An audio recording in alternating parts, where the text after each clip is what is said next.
Assalamualaikum warahmatullahi wabarakatuh. Bismillahirrahmanirrahim. Selamat datang di channel Rindu Rasulullah. Mari kita menelah hikmah Nabi Muhammad berdakwah dengan cara sembunyi-sembunyi. Tonton video ini sampai selesai, ambil hikmah dan jangan lupa like dan subscribe, agar channel ini berkembang. Pemirsa yang budiman, Nabi Muhammad menjalankan perintah Allah dengan mulai mengajak orang untuk menyembah Allah semata dan meninggalkan sembahan yang lain.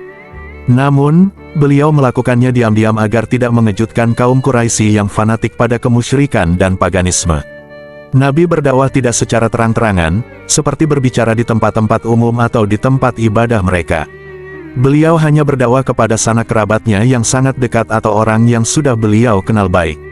Orang yang pertama kali masuk Islam di antara mereka adalah Khadijah binti Khuwailid, Ali bin Abi Thalib, Zaid bin Haritsah mantan budak Rasulullah, sekaligus anak angkatnya, Abu Bakar As-Siddiq bin Abu Quhafah, Utsman bin Affan, Az-Zubair bin Al-Awam, Abdurrahman bin Auf, Sa'd bin Abi Waqqas, dan beberapa lainnya. Semoga Allah meridai mereka semua. Mereka bertemu dengan Nabi secara diam-diam. Apabila salah seorang di antara mereka ingin mempraktikkan suatu ibadah, dia pergi ke lorong-lorong kota Makkah yang sepi agar tidak terlihat orang Quraisy. Ketika jumlah pemeluk Islam mencapai lebih dari 30 orang laki-laki dan perempuan, Rasulullah memilih rumah salah seorang dari mereka, Al-Arkam bin Abu Al-Arkam, sebagai majelis pertemuan dan pengajaran. Dakwah pada tahapan ini menghasilkan sekitar 40 orang muslim, laki-laki dan perempuan. Kebanyakan mereka adalah orang miskin, budak, dan orang Quraisy yang tidak punya kedudukan.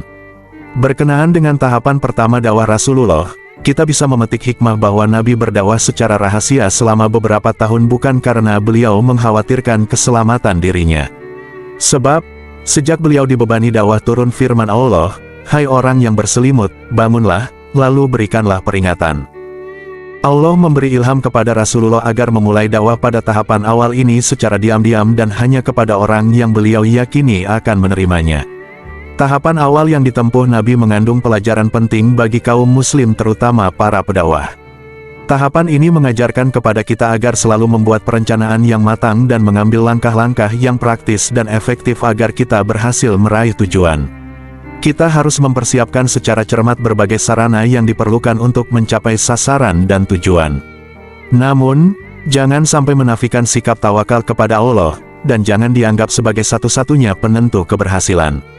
Bagian ini mengandung pelajaran bagi para juru dakwah Islam untuk senantiasa bersikap lentur, tidak kaku, dalam menyampaikan dakwah terkadang secara diam-diam tetapi di waktu lain secara terang-terangan, di satu waktu dengan metode yang lemah lembut dan di waktu lain dengan sikap yang lebih tegas dan keras, sesuai dengan tuntutan situasi dan kondisi pada zamannya. Oleh karena itu, jumhur ahli fikih bersepakat bahwa ketika jumlah muslim masih sedikit atau posisinya masih lemah, dan tak memiliki peluang untuk mengalahkan musuh, maka yang harus didahulukan adalah keselamatan jiwa. Al-Is bin Abdus Salam berpendapat bahwa haram hukumnya berjihad dalam kondisi seperti ini. Dia menandaskan, apabila tidak bisa mengalahkan, kita wajib mengalah karena perlawanan, dalam keadaan ini, justru mengakibatkan kematian, dan hanya akan membuat senang orang kafir yang terus menghina kaum muslim. Perlawanan seperti ini hanya menimbulkan kerusakan, bukan kemanfaatan. Singkat kata, kita wajib berdamai atau berdakwah secara diam-diam apabila dakwah terang-terangan atau perang justru akan merugikan dakwah. Sebaliknya, kita tidak boleh berdakwah secara diam-diam jika dakwah bisa dilakukan secara terang-terangan. Kita juga tidak boleh berdamai dengan orang zalim yang memusuhi dakwah jika kita sudah memiliki kekuatan dan pertahanan yang memadai. Pemirsa yang budiman, berkenaan dengan orang-orang yang pertama memeluk Islam adalah orang miskin, lemah, dan para budak. Apa hikmahnya? Mengapa komunitas Islam didirikan pertama kali oleh kelompok yang lemah ini? Jawabannya, fenomena itu merupakan buah alami dakwah para nabi pada tahap pertamanya. Perhatikanlah kisah Nabi Nuh yang diikuti oleh golongan yang lemah dan miskin. Oleh karena itu, kaum Nabi Nuh mengejeknya lantaran para pengikutnya hanyalah orang yang dianggap paling hina di antara mereka. Berkatalah pemimpin-pemimpin yang kafir dari kaumnya, "Kami tidak melihatmu, melainkan sebagai seorang manusia biasa seperti kami, dan kami tidak melihat orang yang mengikutimu, melainkan orang yang hina di antara kami yang lekas percaya saja, dan kami tidak melihatmu memiliki sesuatu kelebihan apapun atas kami, bahkan kami yakin bahwa kamu adalah orang yang dusta." Surat Hud ayat 27. Perhatikan pula kisah Nabi Musa yang harus berhadapan dengan Fir petik terbalik Aun, sang penguasa negeri.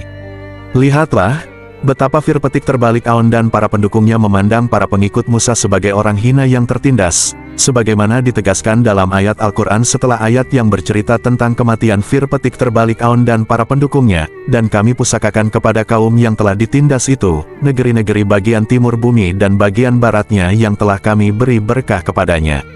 Surat Al-A'raf ayat 37.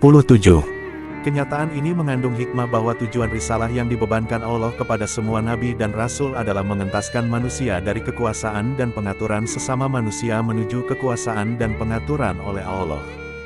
Hakikat ini bertentangan dengan ketuhanan orang yang mengaku sebagai Tuhan, dan pengaturan orang yang mengaku sebagai penguasa. Sebaliknya, hakikat ini sesuai dengan keadaan orang yang tertindas dan diperbudak. Alhasil, reaksi penolakan terhadap ajakan berserah diri kepada Allah itu ditunjukkan oleh orang yang mengaku Tuhan dan berkuasa. Sementara, sikap tunduk patuh dan menerima justru ditunjukkan oleh kalangan yang tertindas. Kendati demikian, ini tidak berarti bahwa orang tertindas yang masuk Islam lebih dahulu daripada orang lain itu bukan karena keimanan, melainkan hanya karena ingin bebas dari penindasan dan perbudakan para tiran. Sebab, keimanan kepada Allah dan ajaran Muhammad sama-sama ditunjukkan baik oleh para pemuka Quraisy maupun kaum tertindasnya. Masing-masing mereka mengetahui kejujuran Nabi dalam menyampaikan wahyu dari Tuhannya. Hanya saja, para pemuka dan pembesar Quraisy dihalangi gengsi sebagai pemimpin sehingga tidak mau tunduk dan mengikuti beliau. Contoh paling nyata adalah pamannya sendiri, Abu Talib, yang hingga akhir hayatnya enggan memeluk Islam. Sementara, kaum tertindas tidak dihalangi apapun untuk bergegas memenuhi seruan iman dan mengikuti Nabi. Selain itu, keimanan kepada Allah semata membuat setiap orang merasa mulia dan tidak takut terhadap apapun selain Allah. Semoga bermanfaat.